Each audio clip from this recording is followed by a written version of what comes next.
Senhor, nosso bom Deus e Pai poderoso, chego agora na tua presença, Senhor, te pedindo que tu me oriente, me guie através do teu Santo Espírito nessa aula. Todas as aulas são importantes, Senhor, mas peço que eu possa deixar bem claro para que os irmãos possam sair daqui aprendendo cada vez mais da tua palavra e que eu possa transmitir bem para eles, Senhor. Te agradeço, Deus amado, em nome do teu Filho amado, nosso Senhor Salvador Jesus Cristo. Amém.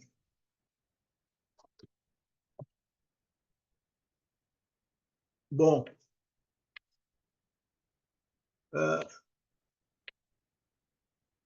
irmãos, estão me ouvindo bem, né? Oi? Pode me responder? Estão ouvindo bem? Tranquilo, Sim, tranquilo. seu Sérgio.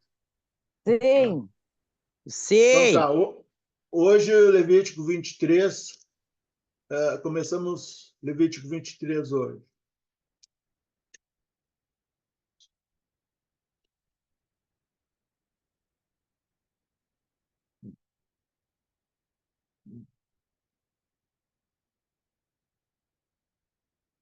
Aqui está o livro de Levítico 23, é um livro sobre leis.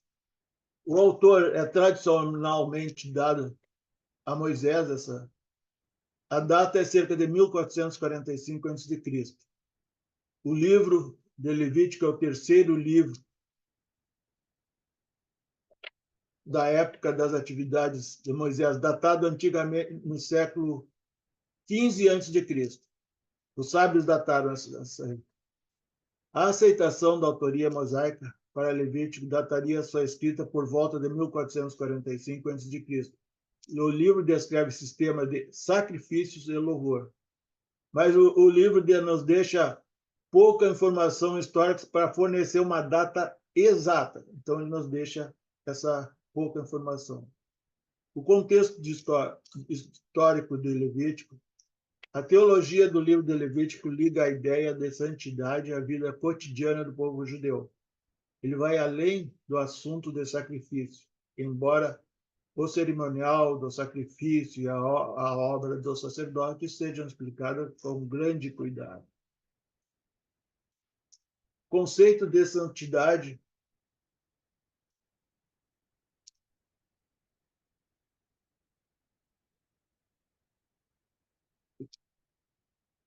relaciona cada indivíduo com Deus, mas também tem um relacionamento de amor respeitoso que o código de santidade permeia, seja, atravessa, transpassa a obra, porque cada indivíduo deve ser puro, pois Deus é puro e porque a pureza de cada indivíduo é a base da santidade de toda a comunidade. Levitas. Chama-se Levítico pelo fato de ser um registro de leis referente aos levitas e o seu serviço religioso. Os levitas descendem da tribo de Levi, homens separados para servirem conforme sacerdotes à lei de Moisés. Vamos abrir em Números,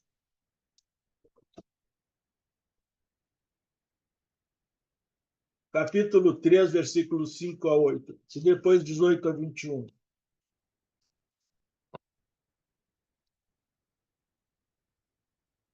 O Senhor disse a Moisés: mande chamar a tribo de Levi e apresente-a ao sacerdote Arão para auxiliá-lo. Eles cuidarão das obrigações próprias da tenda do encontro, fazendo o serviço do tabernáculo para Arão e para toda a comunidade.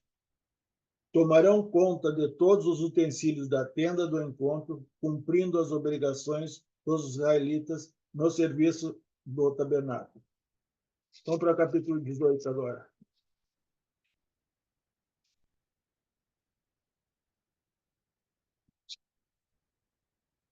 21 a 24.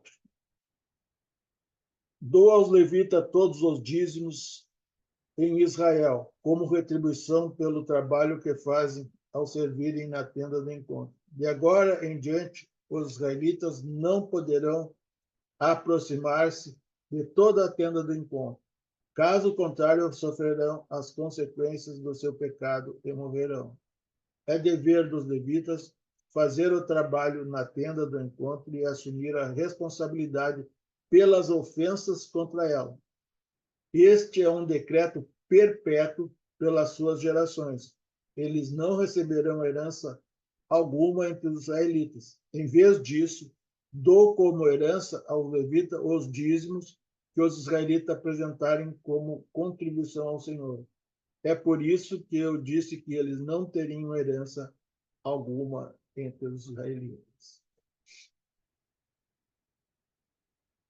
Então, aqui nós vimos basicamente o porquê eles viveriam do dízimo. Do dízimo.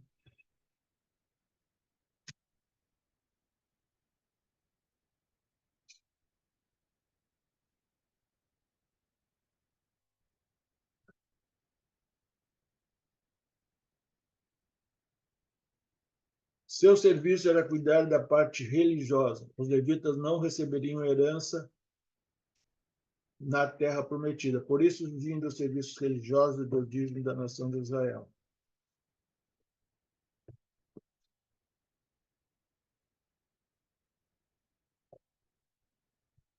Contexto histórico de Levítico 23. No coração do capítulo 23 de Levítico, encontramos a celebração da Páscoa e dos pães ázimos, uma dupla de festas que terão um significado especial profundo e que remonta à história da libertação do povo de Israel do Egito. Esse livro trata justamente das funções e normas a respeito do culto. A obra é atribuída à escola sacerdotal e concluída após o retorno do exílio na Babilônia pelo ano 400 a.C.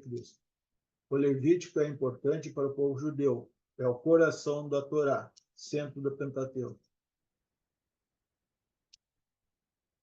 A lei das festas anuais. Os primeiros 3 versículos não se referem às festas, mas separam o sábado das festas, que havia 7 principais festas religiosas para serem observadas a cada ano.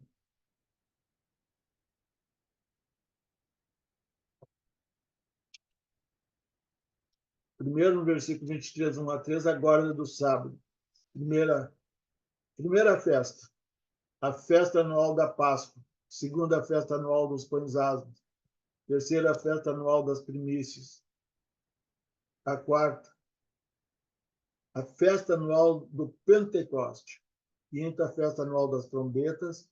Sexta, festa do dia da expiação. E sétima era a festa anual dos tabernáculos.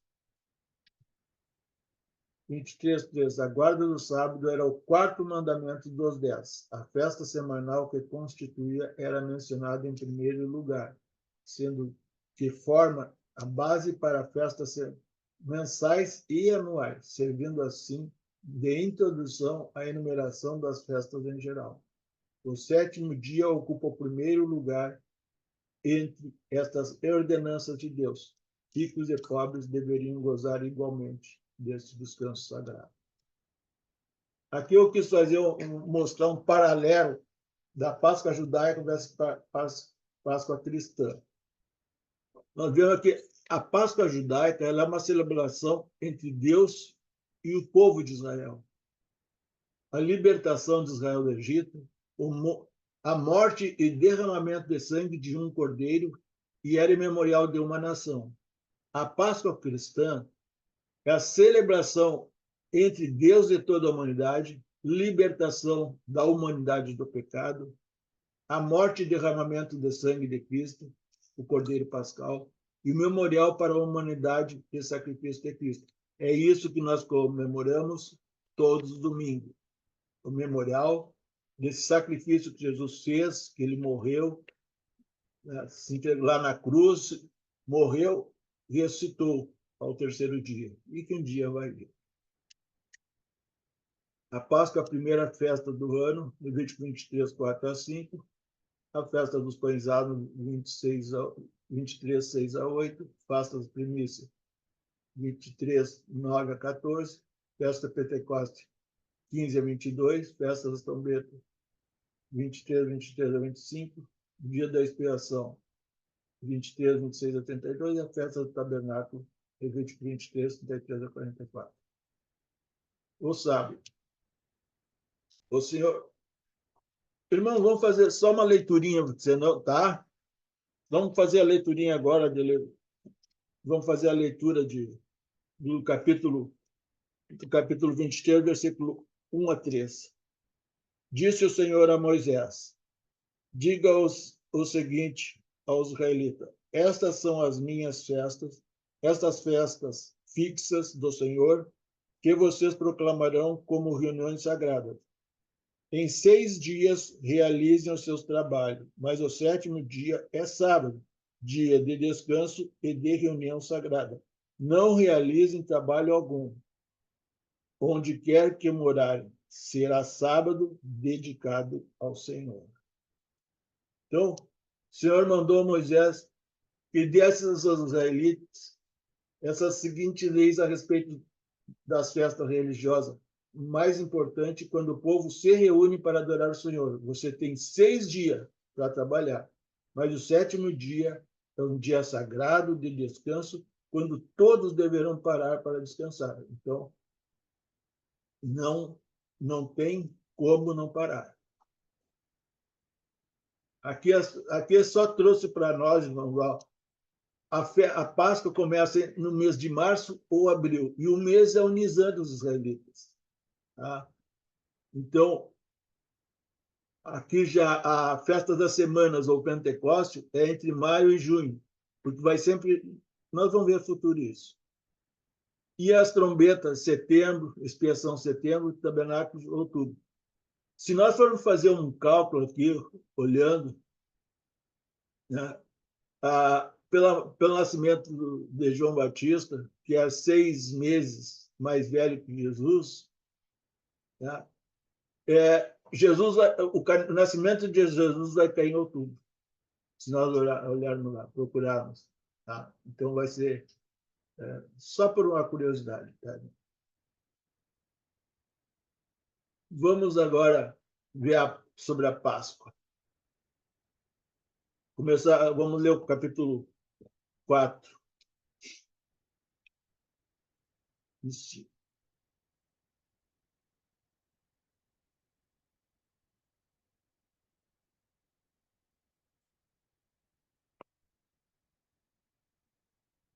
Estas são as festas fixas do Senhor, as reuniões sagradas que vocês proclamarão no tempo devido.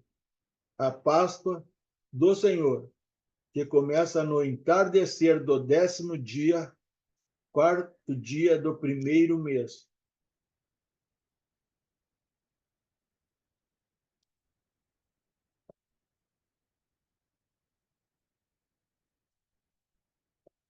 Esta festa é comemorativa e recorda a redenção, de que toda a bênção depende de Deus. A Páscoa dava início ao ano religioso judaico, que significa passagem, numa referência ao anjo que passou sobre os israelitas na noite em que saíram do Egito. A celebração da primeira Páscoa foi naquela noite, quando um cordeiro foi assado com ervas amargas e comido às pressas.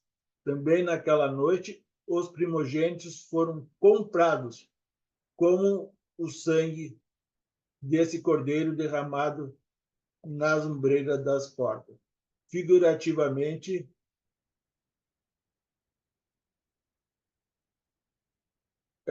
1 Coríntios, Cristo, nossa Páscoa, sacrifica. Vamos abrir em 1 Coríntios, irmãos.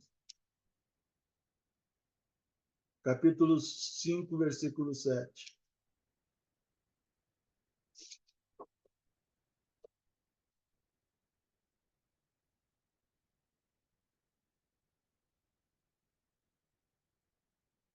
Diz o seguinte: livrem-se do fermento velho, para que sejam massa nova e sem fermento, como realmente são. Pois Cristo, nosso Cordeiro Pascal, foi sacrificado. Então, a massa aqui, que está falando, o fermento velho, É aquele fermento, irmão, quando nós ainda pertencíamos ao mundo, nós tínhamos todo aquele pecado que nós trazia. Quando nós nos batizamos, irmãos, quando nós nos batizamos, ali nós devemos deixar todo esse pecado nas águas e nascer uma nova criatura. E temos que largar de mão aquilo lá. Tratar de não fazer mais aquelas coisas que nós fazíamos antigamente. Tá? Porque Jesus foi o nosso Cordeiro Pascal ali, ele foi sacrificado e nós devemos tentar ser como Jesus. Temos que ser uma massa nova. Temos que ser aquela massa que agora está iniciando. Uma massa sem fermento, uma massa que veio para uma vida melhor e esquecer todo aquilo que ele teve quando era uma pessoa do mundo.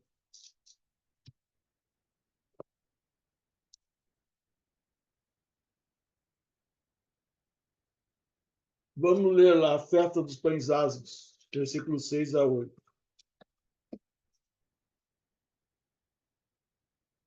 No 15º dia daquele mês começa a festa do Senhor, a festa dos pães sem fermento.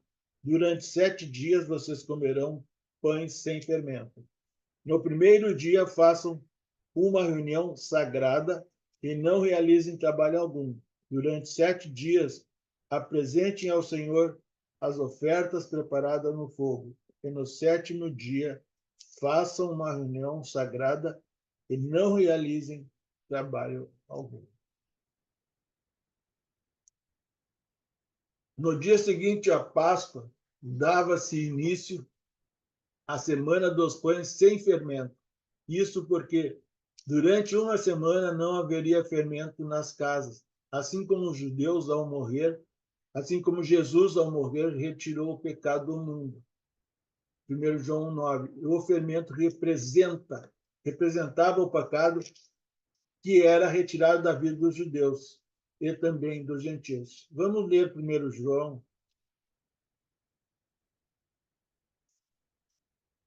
1:9.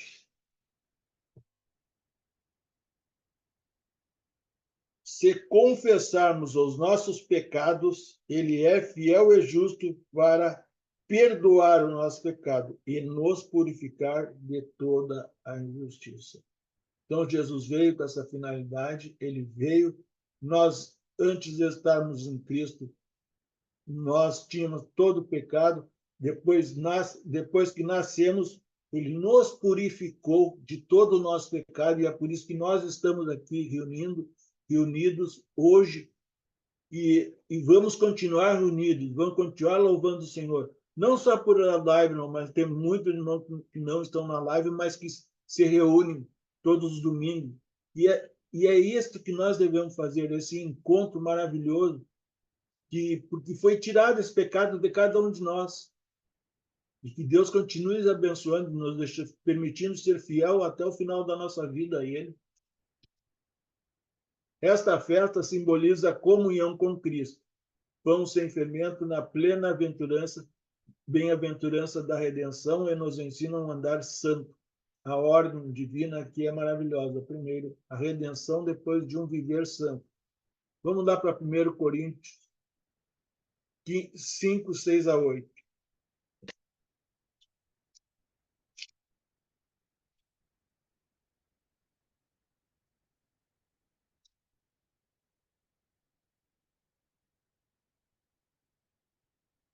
O orgulho de vocês não é bom.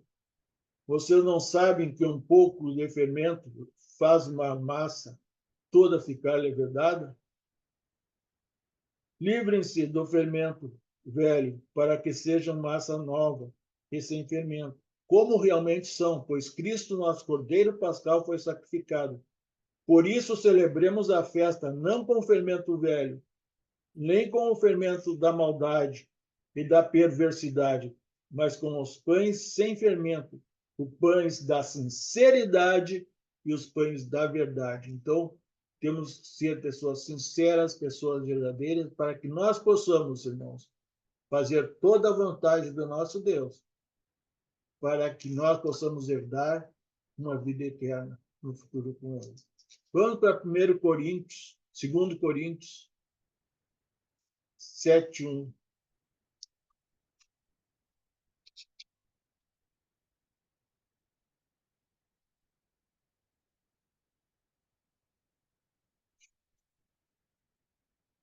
Amados,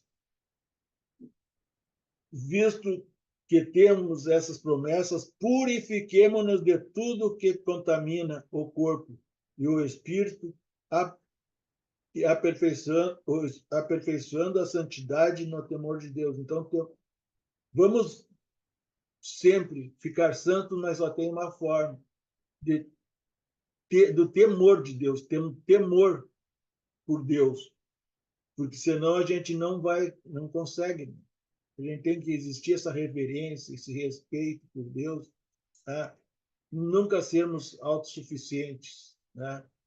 Então, que Deus venha a nos ajudar a cada um de nós. Vamos abrir em Gálatas agora, capítulo 5, versículos 7-9.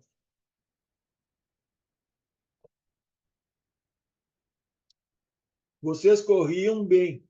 Quem os impediu a continuar obedecendo à verdade? Tal persuasão não provém daquele que os chama. Um pouco de fermento leveda toda a massa. Então, novamente, tá? Paulo está perguntando, mas, o Gálatas, quem é que fez vocês agora saírem do caminho da verdade? Tá? Vocês têm que seguir. Vocês estavam indo muito bem. E quem é que fez você?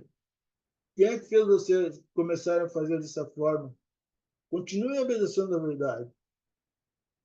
Tá? E se vocês não estão obedecendo a verdade, isso aí não provém de Deus. Tá? Não provém de Deus. Sim. Depois, logo que acabava, entrava as festas das primícias. Vamos ler lá em...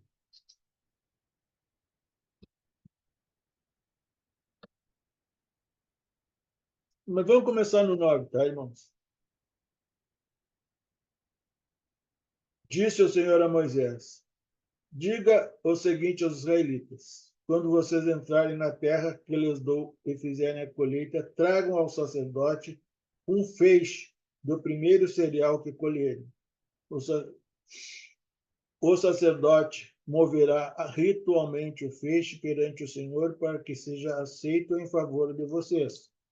Ele o moverá no dia seguinte ao sábado. No dia em que moverem o feixe, vocês oferecerão um holocausto ao Senhor, um cordeiro de 1 ano de idade e sem defeito. Apresentem também uma oferta de cereal de 2 jarros da melhor farinha amassada com óleo. Oferta ao Senhor, preparada no fogo, de aroma agradável, e uma oferta derramada de 1 litro de vinho. Vocês não poderão comer o pão algum, nem cereal tostado, nem cereal novo, até o dia em que trouxerem essa oferta ao Deus de vocês. Este é um decreto perpétuo que suas gerações, onde quer que morarem. A primeira colheita pertencia ao Senhor, Deus. No dia imediato ao sábado, o sacerdote oferecia o molho ou feixe do melhor ao Senhor, do mesmo modo que a Cristo representou, que apresentou ao Senhor no dia imediato ao sábado, com primícias dos que dormem. Vocês viram que já aqui, irmão, logo após o sábado, domingo, já tinha a referência aqui a Jesus. Vamos lá em 1 Coríntios 15:20, que nos diz o seguinte: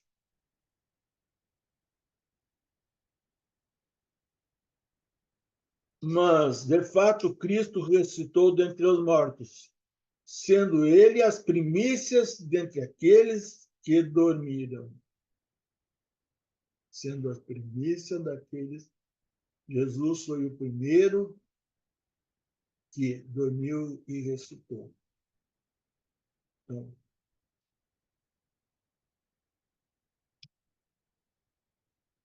esta festa é um símbolo da ressurreição, primeiro de Cristo, depois do que são de Cristo na sua vinda. Vamos ali pegar 1 Coríntios ainda, capítulo 15, versículo 23 a 25. Mas cada um por sua vez, Cristo primeiro, depois, quando ele vier, os que lhe pertencem. Então virá o fim, quando ele entregar o reino a Deus, o Pai, depois de ter destruído todo o domínio, autoridade e poder. Pois é necessário que ele reine até que todos os seus inimigos sejam postos debaixo de seus pés. Então é necessário Jesus reinar agora até todos os seus inimigos. Então, irmão, olha a importância. Nós vamos ter que receber, vir. Quando ele vier, os que são de Cristo, primeiro, vão ser arrebatados. Primeiro, aqueles que morreram, depois, os mortos. Tá? Vamos agora para 1 Tessalonicenses, capítulo 4, versículo 13 a 18. Irmãos, não queremos que vocês sejam ignorantes quanto aos que dormem, para que não se entristeçam como os outros que não têm esperança, quando as pessoas do mundo. Se cremos que Jesus morreu e ressurgiu, cremos também que Deus trará mediante Jesus e com ele aqueles que nele dormiram. Aquele que nele dormiram. Ou seja, nós.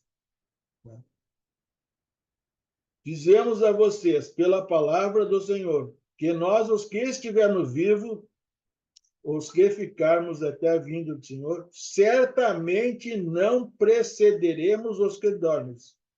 Pois, dada a ordem com a voz de arcanjo e o ressoar da trombeta de Deus, o próprio Senhor descerá dos céus, e os mortos em Cristo, ressuscitarão primeiro. Depois nós, os que estivermos vivos, seremos arrebatados com ele nas nuvens, para um encontro com o Senhor nos ares. E assim estaremos com o Senhor para sempre. Console-se uns aos outros com estas palavras. Então, irmão, o apóstolo Paulo estava vivo, escreve aos Tessalonicenses, para eles, porque muitos eles pregavam muito a vinda do Senhor. Então, aqui, pô, Jesus não veio, Jesus não veio. E o Paulo, não, esperem. Se Jesus vier agora, nós vamos ser ainda os últimos. Aqueles irmãos que já morreram em Cristo, já dormiram em Cristo, já eles vão primeiro que nós. Depois nós. Vamos voltar lá para ler sobre o Pentecostes.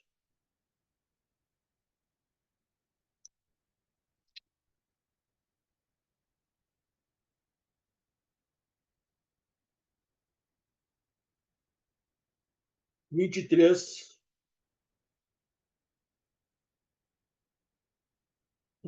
a 25. Disse o Senhor a Moisés: diga também aos israelitas: no primeiro dia da semana, vocês terão um dia de descanso, uma reunião sagrada celebrada com toques de trombeta. Não realizem trabalho algum, mas apresentem ao Senhor uma oferta preparada no fogo. Pentecostes significa 50 dias depois, ou seja, 50 dias após a Páscoa. Essa festa representava a chegada do Evangelho aos gentios. Nesta festa, a oferta que deveria ser levada era pães levedados. Isso nos diz lá no versículo 17, tá, irmãos? Isso lá no versículo 17, pães cozidos com fermento, né? Representando os pecadores não judeus. Esses pães seriam apresentados aos sacerdotes e eles se tornariam santos ao Senhor, ou seja, tão purificados quanto o pão sem fermento. Essa profecia se cumpriu quando os judeus de outras nações receberam a pregação de Pedro e o Espírito Santo habilitou os apóstolos a pregar o Evangelho em seus próprios idiomas. E eles também receberam o Espírito Santo no dia do batismo. A data da festa, o método para a contagem dos 50 dias a partir da Páscoa variava de uma pessoa para outra. A esse respeito, havia uma séria divergência entre os fariseus e saduceus. Muitos iniciavam a contagem a partir do último dia da Páscoa. E isso foi a ordem de Deus, né? A razão da festa. Como os israelitas eram uma sociedade basicamente agrícola, tinham sempre muita alegria em relação à colheita dos cereais. Essa prática vinha desde os tempos de Moisés. Vocês depois veem em casa Êxodo 34, 22. A comemoração da Páscoa, da festa. O texto da lei no Antigo Testamento especificava os diversos componentes das ofertas a serem feitas por ocasião dessa festa. Levítico 23, 15 a 22, que nós já lemos. Né? Eram elas uma oferta de cereal de manhã e outra à tarde, uma oferta de animais que constava de 7 cordeiros, um animal até 1 ano de idade. E um novilho tinha 2 anos e meio de idade, e 2 carneiros, que era um animal adulto. 2 pães feitos com fermento, um bode como oferta pelo pecado e 2 cordeiros como oferta passiva. Após o exílio, os judeus passaram a observar a festa de Pentecoste no templo, em Jerusalém, tornando a segunda das 3 festas anuais em que o povo fluía para esta cidade. Essa era outra ocasião festiva em que, além das cerimônias religiosas, havia muita comida e bebida e música. O seu sentido no nosso tempo. Esse dia teve um significado todo especial para a história do cristianismo, pois marcou o início de uma nova fase para o Evangelho.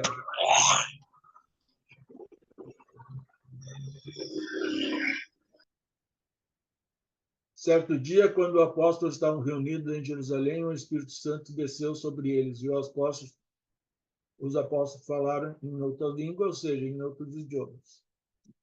Veja em Atos 2, 1 a 4. Muitos teólogos argumentam que foi aí que nasceu oficialmente a Igreja Cristã. Esta festa de Pentecoste foi o início do trabalho dos apóstolos, pois a cidade estava cheia de judeus provenientes de outros lugares do mundo, que então viram a manifestação do poder de Deus e ouviram a mensagem das boas novas. Naquele dia, quase 3.000 pessoas, entre os que ali estavam, creram em Jesus Cristo e foram batizados e acrescentados à igreja.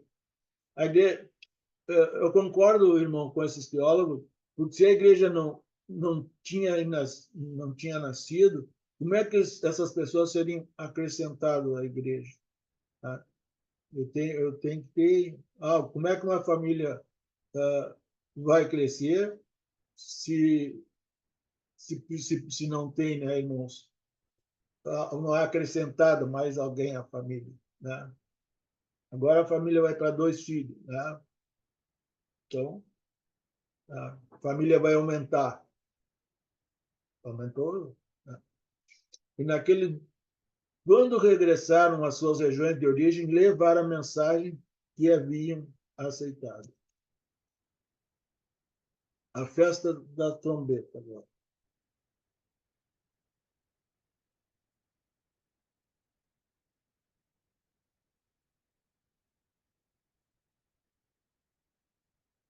Disse o Senhor a Moisés: diga também aos israelitas, no primeiro dia do 7º mês, vocês terão um dia de descanso e uma reunião sagrada celebrada com toque de trombeta. Não realize trabalho algum, mas apresente ao Senhor uma oferta preparada no fogo.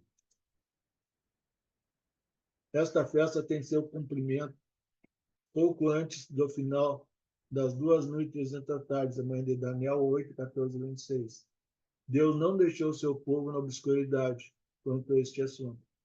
Festa das trombetas marcava a preparação para o dia da expiação. Assim está escrito.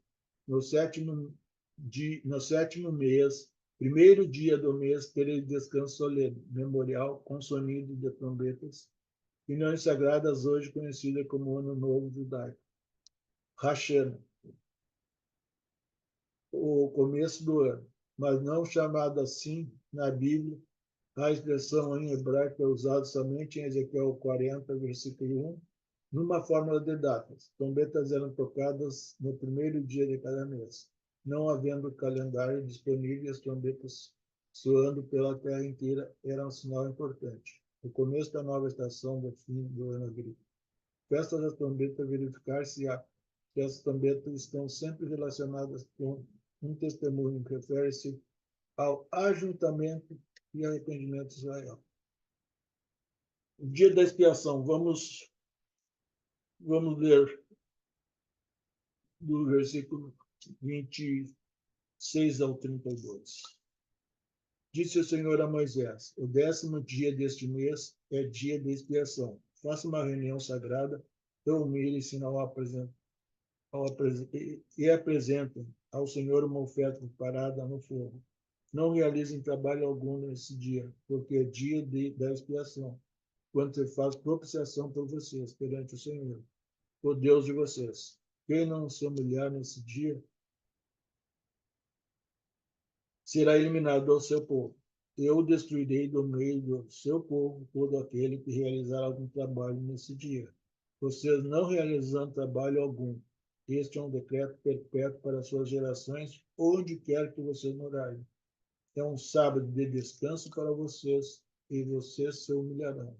Desde o entardecer do 9º dia do mês até o entardecer do dia seguinte, vocês guardarão esse sábado.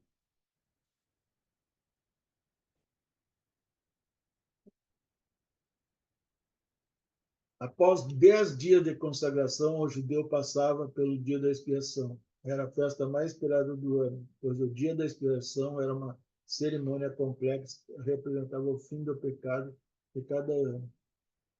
Veja Levítico 20:16. Se explica o passo a passo dessa cerimônia do dia da expiação. A sexta festa era uma das festas mais importantes do judaísmo.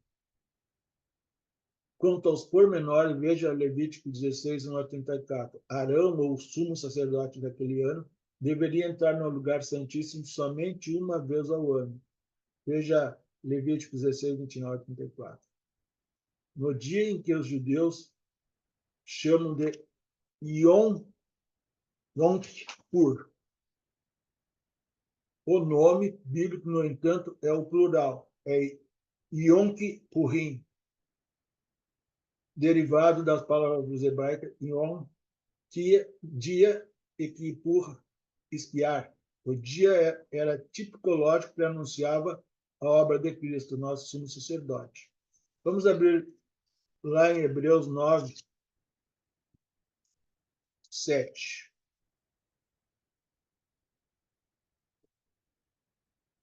No entanto, somente o sumo sacerdote entrava no lugar santíssimo, apenas uma vez por ano, e nunca sem apresentar sangue do sacrifício que ele oferecia por si mesmo e pelos pecados que o povo havia cometido por ignorância. Ali vamos agora ali para Hebreus 13, 11 e 12.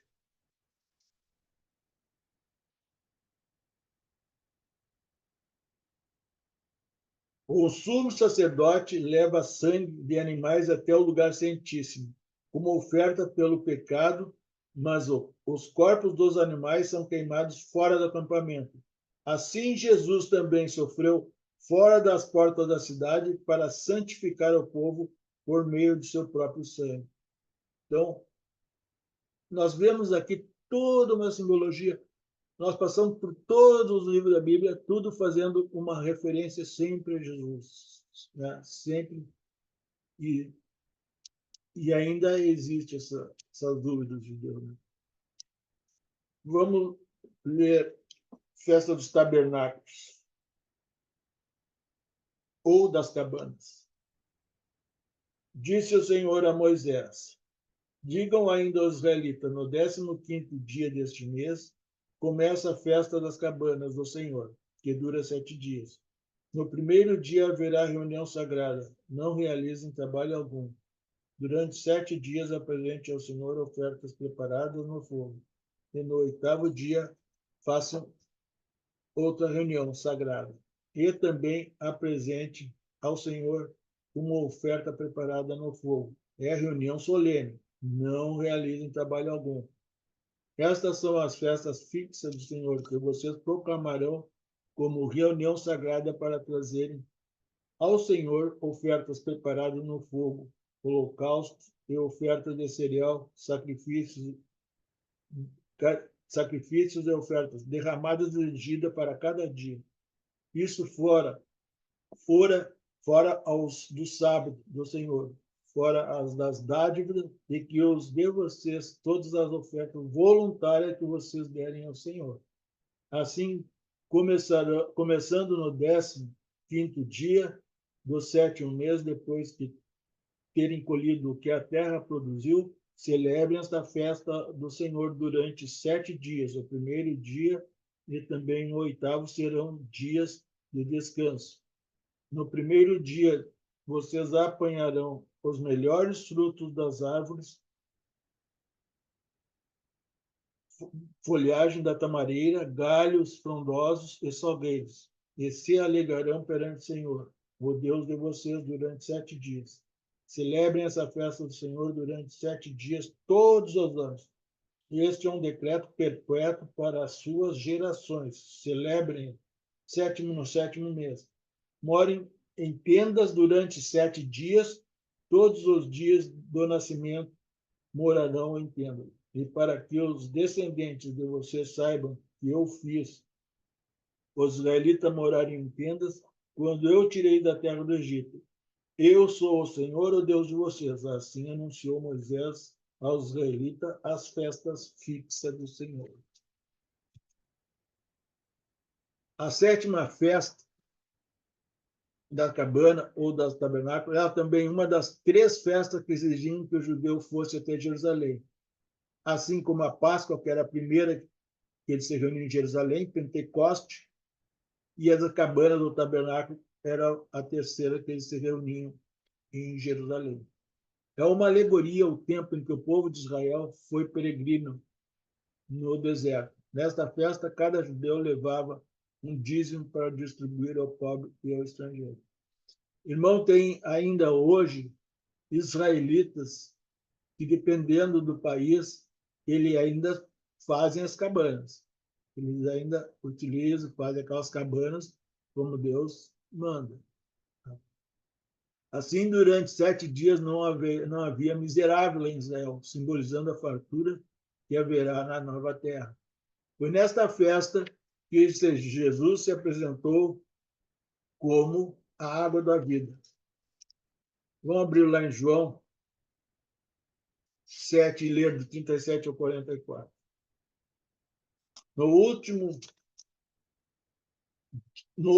e mais importante dia da festa, Jesus levantou-se e disse, em alta voz: se alguém tem sede, venha a mim e beba. Quem crer em mim, como diz a Escritura, do seu interior fluirão rios de água viva. Que rios era esse? Ele estava se referindo ao Espírito Santo, que mais tarde recebiam os que nele crescem. Até então, o Espírito Santo não tinha sido dado, pois Jesus ainda não fora glorificado. Ouvindo as suas palavras, alguns dentro do povo disseram: certamente este homem é o profeta. Outros disseram: ele é o Cristo. Ainda outros perguntaram: como pode o Cristo vir da Galileia? A Escritura não diz que o Cristo virá da descendência de Davi, da cidade de Belém? Onde viveu Davi? Assim o povo ficou dividido por causa de Jesus. Alguns queriam prendê-lo, mas ninguém lhe pôs as mãos. Então, o rio de água viva nós hoje temos.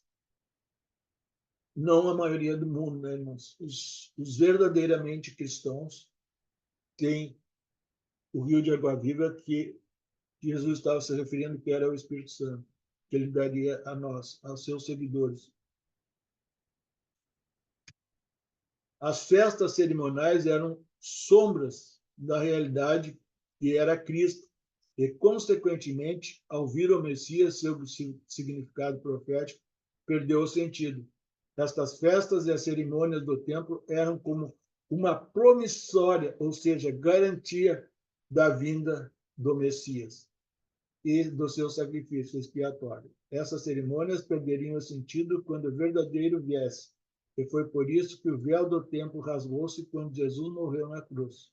Foi acerca dessas figuras que Paulo falou em Colossenses 2, 13 a 15. Vamos abrir em Colossenses.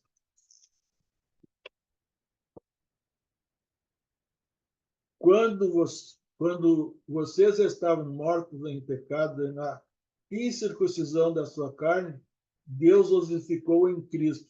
Ele nos perdoou todas as transgressões e cancelou a escrita da dívida, que consistia em ordenanças e que nos era contrária. Ele a removeu pregando na cruz. Então, ali acabou. Diante de Jesus, morre na cruz. Antes o sumo sacerdote tinha que entrar uma vez por ano, fazer toda a expiação por ele, pelo povo. Quando Jesus morre, nós passamos a ter acesso direto a Deus.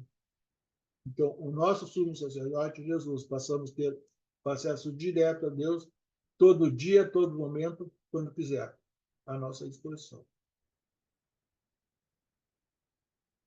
Agora, como podemos trazer Levítico para 23 para os dias de hoje? Deus gosta de festas nobres, santas e espirituais. Nesse capítulo são mencionadas as 7 festas instituídas por Deus: a Páscoa, dos pães asmos, das primícias, do Pentecostes, das trombetas, do dia da expiação e do tabernáculo. O dia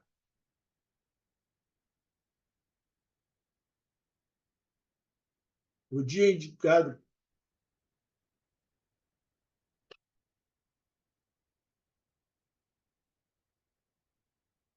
o dia indicado no calendário para cada festa era feriado.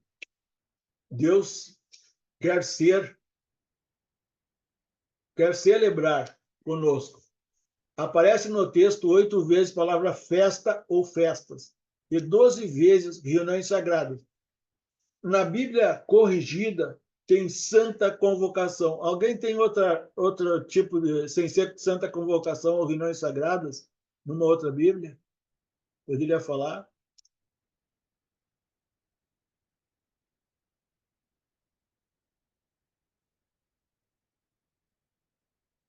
Nossa satisfação, prazer e motivos da celebração neste mundo de pecado estão em nortear nossa vida nos princípios de vida.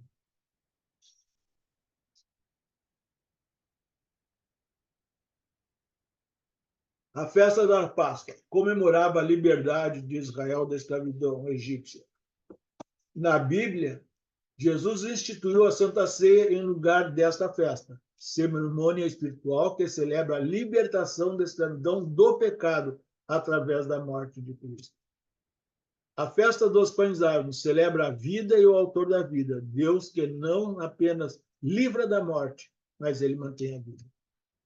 A festa das primícias adverte-nos que Deus merece sempre o primeiro lugar em nossa vida, pois tudo que somos e temos vem dele, e devemos tudo a ele. A festa do Pentecostes, diferente das festas das primícias, que era a celebração com os primeiros frutos da terra, era celebrada no final da colheita com manjares, pães e farinhas. Relembra que a nossa alimentação vem do Senhor. A festa das trombetas vinha antes do dia da expiação, visando convocar os religiosos para este encontro especial com o Senhor, assim como nós devemos nos reunir todos os primeiros dias da semana para um encontro especial com o Filho de Deus, Jesus.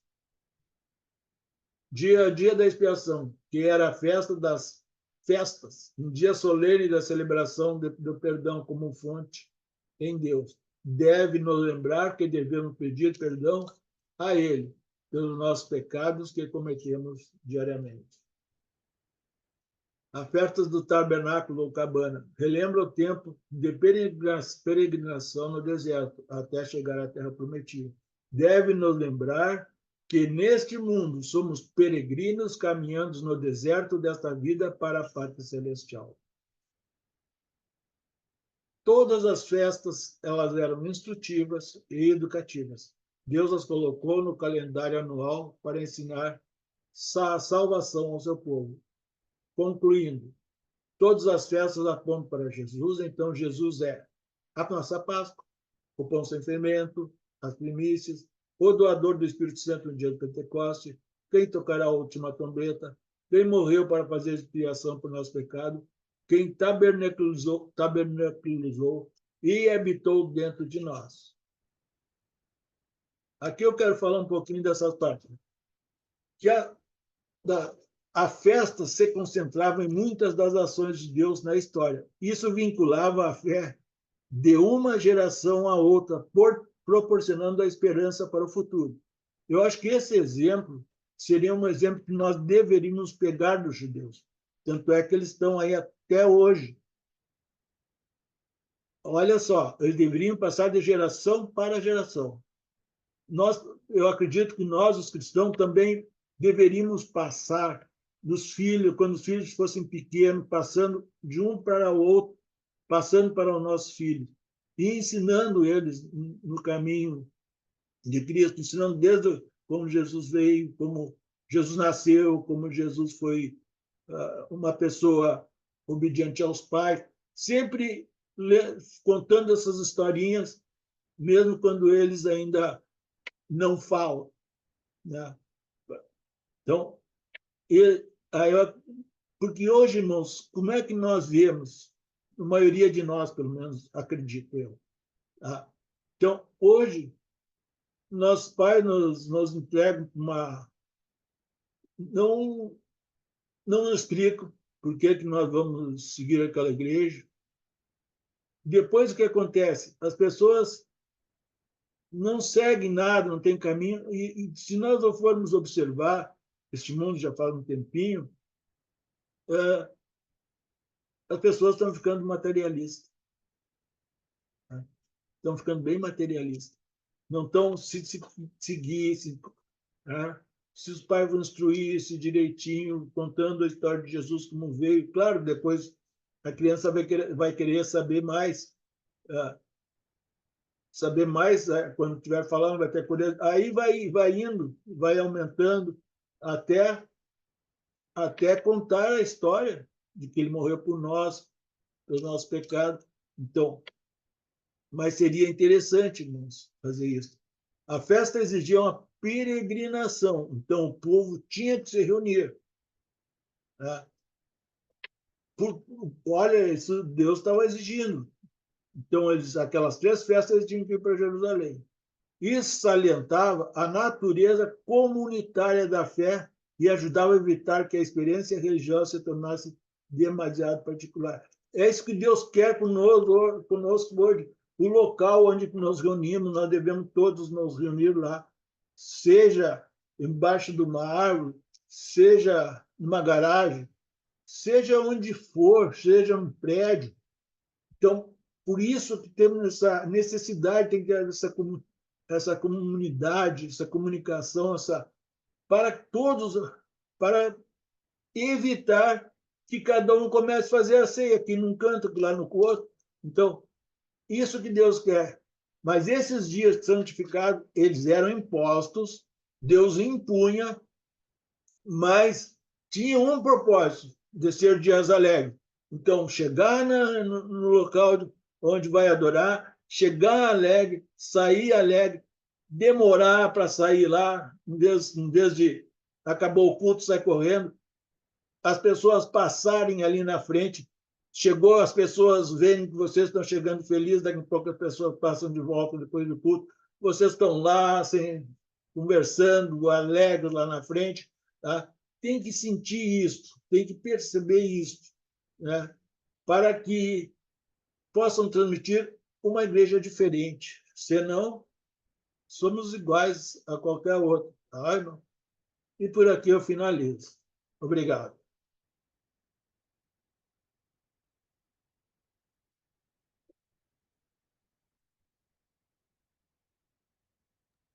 O irmão Sergião, o irmão José Augusto, ainda há pouco estava com a mão levantada. Aí, antes do Neves, abrir aqui para o Neves, o senhor pode perguntar ou comentar, irmão José Augusto, por favor? Oh, glórias, Deus seja louvado, glórias e glórias a Deus. Deveras maravilhosíssimo, Sérgio. A serenidade, a segurança, a maturidade, a sabedoria com que você nos trouxe, essa instrução de Deus para nós. E como você nos entusiasmou a observarmos essa condição de a gente estar satisfeito com as obras do Senhor em nossas vidas, hoje também. Como você nos fez nos apontar, e eu fui amadurecendo logo de quando eu comecei a ouvir, de quantas festas e comemorações Deus fez, trazendo para o povo dele a indicação de alegria, de autoestima, de uma vida melhor. Quando Deus falava de selecionar os frutos e as coisas melhores que ele tinha para trazer para a comunhão, isso fazia com que eles também, ou faz com que nós amadureçamos a nossa autoestima em tudo que nós temos. Se a gente vai no mercado hoje, procurar comprar o melhor que a gente puder, primeiro numa consciência para com Deus, depois para nós, ou para outra pessoa que a gente possa partilhar. Também uma roupa que a gente tem a vestir para estar à presença do Senhor, de como a gente vai tratar cada irmão com tanta satisfação, com a lisura, com amor, com respeito e carinho, aumenta a nossa autoestima em várias circunstâncias, como Deus vai nos constituindo pessoas melhores e, principalmente, como você disse, felizes, alegres, satisfeitos de estarmos ali. Isso que você nos chamou a atenção, e eu ouvi desde criança, de que muitos de nós, às vezes, vamos congregar e não percebemos o quanto estamos sendo felizes e alegres naquele momento, quanto estamos sendo abençoados, até aqueles que a gente tem no coração e na mente, aqueles que vivem ao nosso redor. E muitas vezes a gente, quando acaba o culto, a gente tem pressa de ir embora.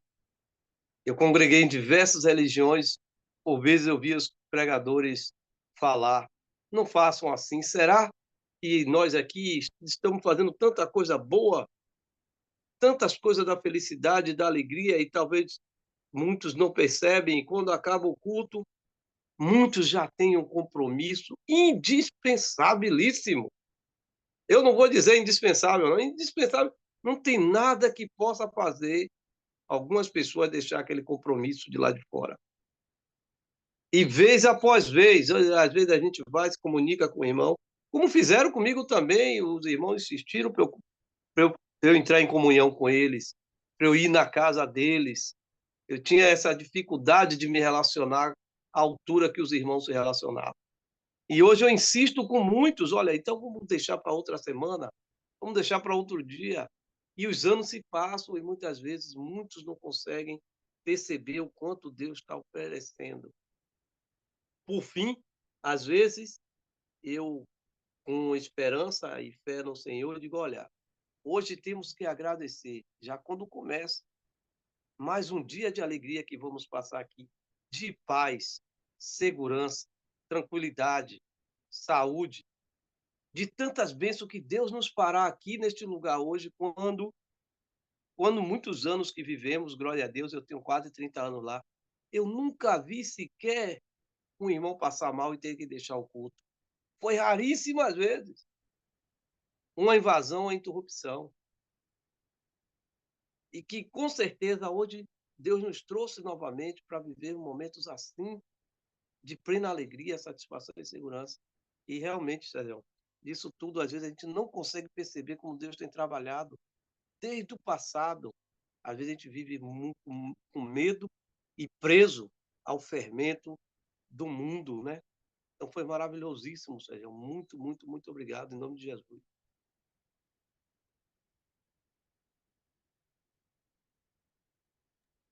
Neves?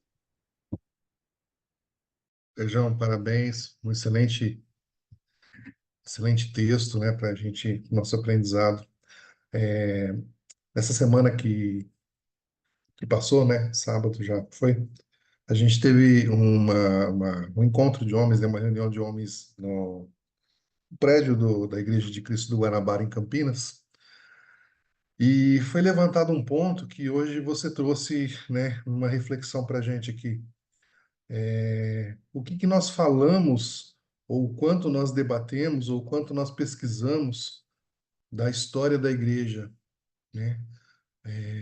O povo pereceu no deserto e pereceu depois na Terra Sagrada por falta, né, de história, por falta de tradição, por falta de olhar, né, os ensinamentos da palavra, por falta de criar uma conexão com Deus.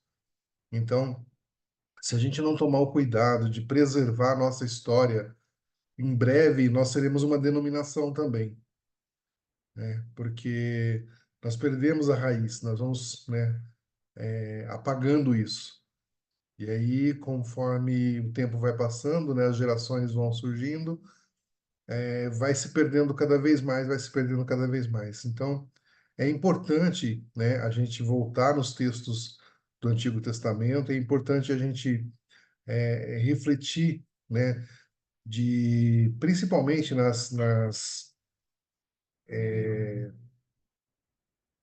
nos profetas, né?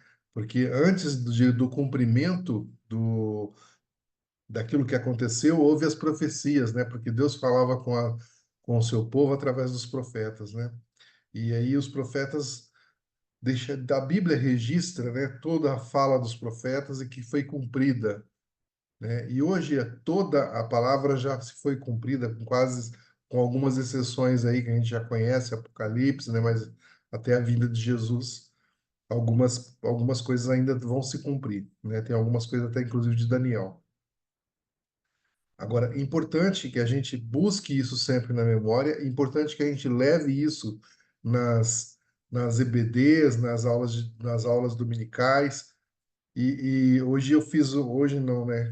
No sábado eu fiz uma queixa, né? Eu falei, como é que nós vamos ensinar as crianças, se acabou o culto, o pai está arrastando a criança pelo braço para ir para casa porque tem um compromisso inadiável, né? Nossa, irmão, eu tenho vontade de fechar o cadeado do portão e não deixar sair, sabe? Como é que eu vou ensinar uma criança se o pai está arrastando a criança para fora? Eu falei, cadê os nossos irmãos que precisam pregar para o pai deixar a criança aprender? Né? Então, como é que nós vamos ensinar? Como é que nós vamos fazer a criança aprender se o pai está indo embora?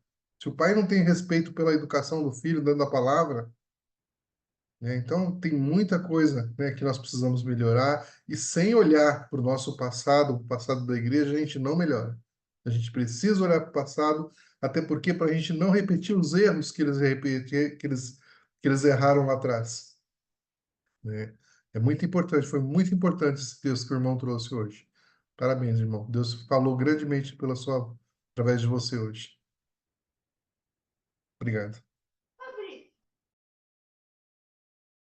O PC tinha levantado a mão. Você quer compartilhar, PC? Ô, amado, obrigado. Não, realmente trouxe muita coisa boa mesmo.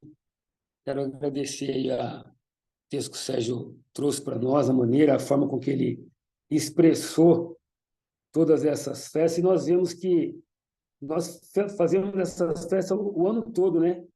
Todo o primeiro dia da semana, né? Como os irmãos têm falado aí nos comentários, né? Nós temos que realmente, nesse primeiro dia da semana, nos alegrarmos e revendo tudo isso que nós observamos aqui e trazer para os nossos dias de hoje e ali alegremente estar com os irmãos, né? Reunidos, lembrando de João 3,16, né? Desse amor de Deus por todos nós, né? Através de Jesus Cristo, e o próprio Jesus sendo obediente e sendo a propiciação por nós, né? Obrigado, Sérgio, mais uma vez aí, trouxe textos que nós hoje temos na nossa nova aliança, né? Ali conectando com aquilo que você trouxe do texto de Levítico 23, e que nós possamos realmente colocar isso em nossos corações e nossas mentes, né? De como família de Jesus, né? Permanecemos juntos, né? Unidos, né?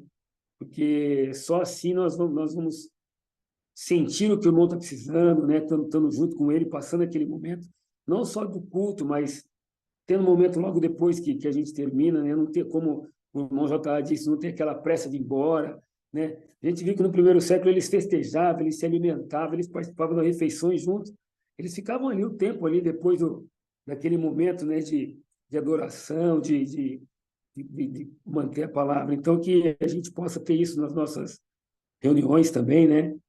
Isso aqui em São José, infelizmente, a gente não está buscando ter mais, né? Nas reuniões que tem. Ontem teve reunião das mulheres, foi falado que foi muito bom também. Então, assim, eu acho que é muito legal mesmo isso que nós estamos fazendo. Obrigado, Alessandro, por trazer esses estudos no primeiro dia da semana, nas noites, né? Tem sido de muito agrado para todos os irmãos que estão aqui, muito proveito, que a gente possa realmente colocar em prática, né? Isso tem sido muito bom. Obrigado, Sérgio, mais uma vez. E os comentários também, que têm sido muito bons aí dos irmãos. Obrigado, PC. Irmão Edson, você quer falar? Quero só agradecer ao Sérgio aí realmente por ter trazido dessa forma aí, né? Dessa forma aí, com essa clareza, né? Porque não é fácil esse texto.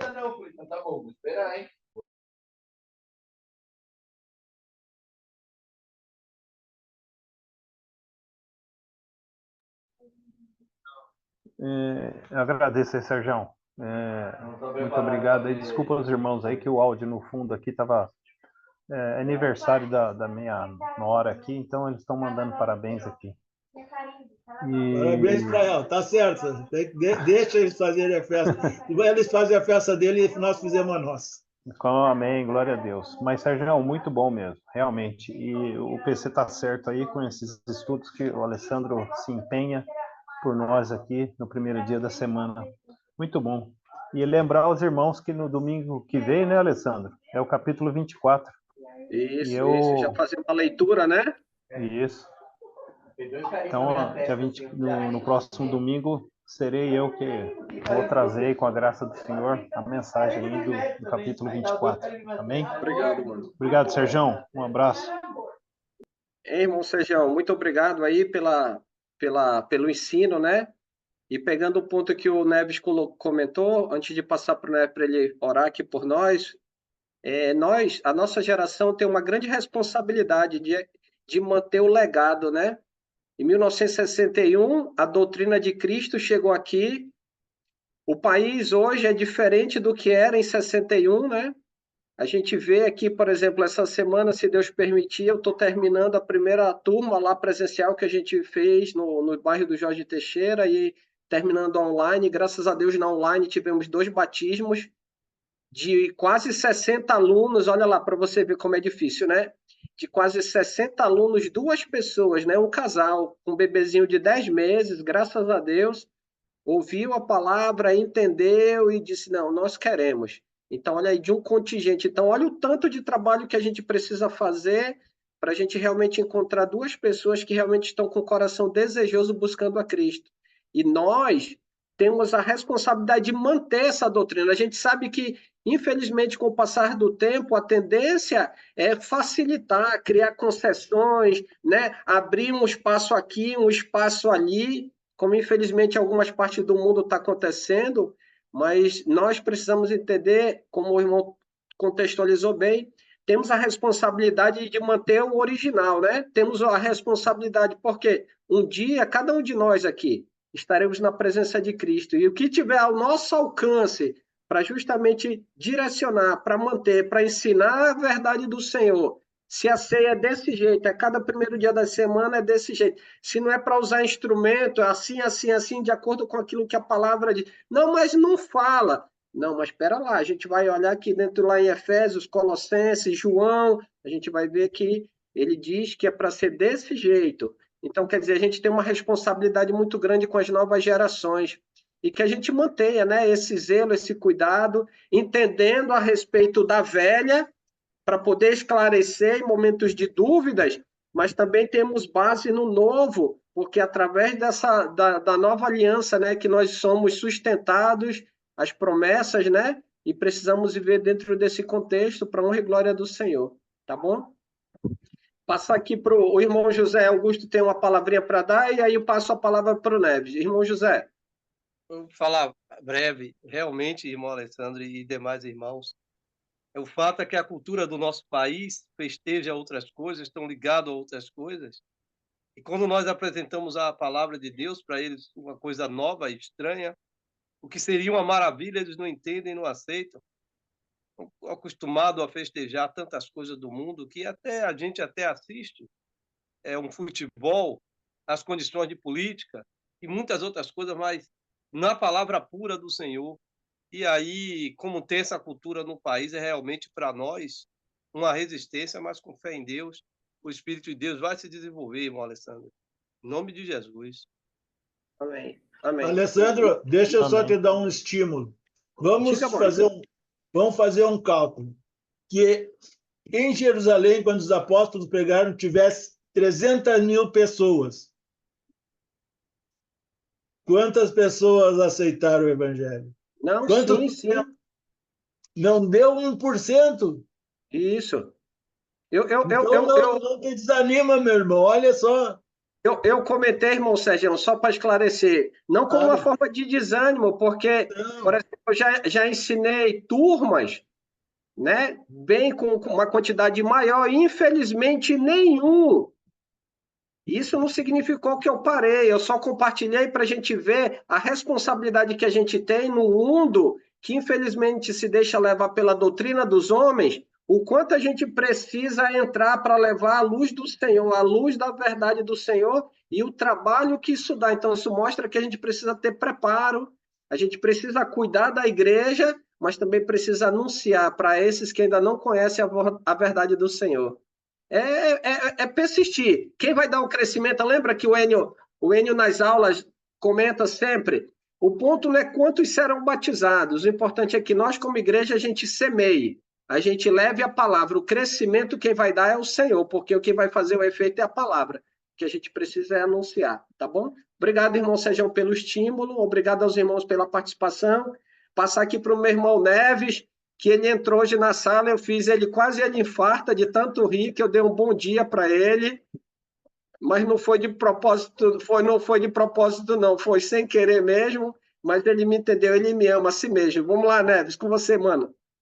Amém. É só quem conhece um pouquinho da vida no campo, né? Sabe como é que é a vida do agricultor, né? Às vezes ele tem boa semente, às vezes ele tem bom adubo, boa terra, né? Mas está fora da estação, né? Então ele semeia, ele não colhe. Às vezes ele está na estação certa, mas não tem a boa semente de boa qualidade, né? Então também não colhe ou não colhe pouco, né? E a vida do agricultor do campo, ela se assemelha muito, né, com a vida do pregador, do evangelista, né? Que leva a palavra, que semeia a palavra, né? Do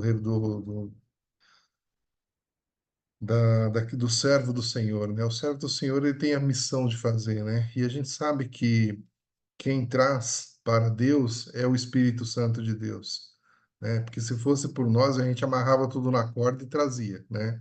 Mas não é nós, né? Então é o Espírito Santo de Deus. Então a gente tem que ter essa disposição sempre, né, para semear, para fazer a vontade do Pai, né? E se for da vontade do Pai, o coração será convertido e a pessoa será trazida, né, para o seu meio.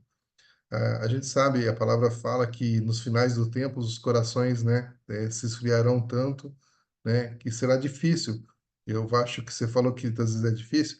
Eu penso que nos finais do tempo, talvez a gente faça, a gente não, né? Talvez outros irmãos, né? No nosso lugar, façam eventos e eventos, né? De pregação, de evangelismo, e talvez não consiga converter uma pessoa, né? Não consiga trazer uma pessoa para a conversão, porque a gente entende hoje que as dificuldades, muitas vezes, né, que acaba trazendo as pessoas para a conversão. E a palavra fala que haverá um tempo de tranquilidade extrema, né, onde as pessoas provavelmente não vão sentir falta de Deus, elas não vão sentir a necessidade de Deus, né? E esse é o sinal do fim dos tempos, e que nós precisamos ficar atentos a isso, né? Quando a humanidade entrar numa estabilidade, numa tranquilidade muito grande, né, já é o sinal do fim dos tempos. Vamos orar, irmãos? Pai nosso que estás no céu, santo, santo, santo é o teu nome, Senhor. Obrigado, Deus, porque o Senhor, em toda a sua sabedoria, Pai, criou os céus, criou a terra, criou o homem, Pai, como a sua imagem, Senhor. E o homem, Pai, se tornou rebelde, se tornou pecador e se afastou do Senhor, Pai. E o Senhor, com todo o seu amor, Pai, com toda a tua misericórdia, criou seu Filho, Pai, no meio dos homens, para que pudesse nos resgatar, Senhor. Jesus, Pai, venceu a morte. Jesus, Pai, ressuscitou. Foi crucificado com os nossos pecados. Foi morto cruelmente. Foi sem piedade, Pai. Mas o Senhor fez justiça sobre isso, Pai, e o ressuscitou. E por conta desse ato de bondade, por conta desse cumprimento, Pai, que Jesus executou, Pai, do seu plano maravilhoso de salvação, de reconciliação, hoje nós temos acesso, Pai, ao teu Senhor. Hoje, Pai, através de Jesus, nós conseguimos, Pai, falar com o Senhor, nós conseguimos, com teu Espírito Santo nos auxiliando, nós conseguimos ouvir a sua voz através da palavra, nós conseguimos ver na palavra, Pai, a tua bondade para nós, Pai. Nós conseguimos, Pai, aprender de Ti, aprender tudo que o Senhor tem colocado à nossa disposição. Obrigado, Deus, porque o Senhor capacita pessoas com os Teus ensinamentos. Obrigado porque o Senhor nos prepara, Senhor, para ouvir a Tua palavra. E obrigado porque o Teu reino aqui na terra, Pai, é feliz, Senhor. Em meio a tantas coisas ruins, o Teu reino é feliz porque tem o Senhor, Pai, porque tem o Teu Espírito Santo e porque tem Jesus, Pai, que se sacrificou por nós, né? Obrigado, Senhor, por esse plano maravilhoso de reconciliação. Que o Senhor nos abençoe, Pai, para que tenhamos uma noite de descanso e que para que amanhã, Pai, possamos servi-lo novamente, servindo, levando a palavra, ensinando, Pai, as pessoas o tão grande amor, Pai, que o Senhor entregou por nós naquela cruz, Pai. Obrigado porque o teu plano de salvação é maravilhoso e nos reconciliou com o Senhor. Em nome do teu Filho amado, Pai, nosso Senhor e nosso Salvador, nós te agradecemos essa noite, nós te agradecemos sempre, Pai, e oramos e agradecemos. Amém. Obrigado, irmãos. Foi muito bom. Obrigado. Amém. Obrigado, Neves. Obrigada, irmão Sérgio. Boa noite, irmãos. Boa noite a todos. Boa Obrigado noite, boa noite a Ou seja, todos. Deus te abençoe daí, mano. Foi uma Uma boa semana. bênção. A Uma paz de semana Cristo abençoada a Jesus, todos. Paris da Boni, Maria. Davi, boa noite. Boa Débora, noite, boa noite. Boa noite a todos. Foi maravilhoso, excelente. Graças a Deus. Najura, Boa noite. Paulo César, Adriana que passou. Seu, Seu Augusto, Olha, seu Disseu, boa noite. Olímpica, boa noite. Dona Jura, boa Boa noite, Dona noite, Jura. Augusto. Boa noite. Seu Mindo. Boa noite. Seu Mindo até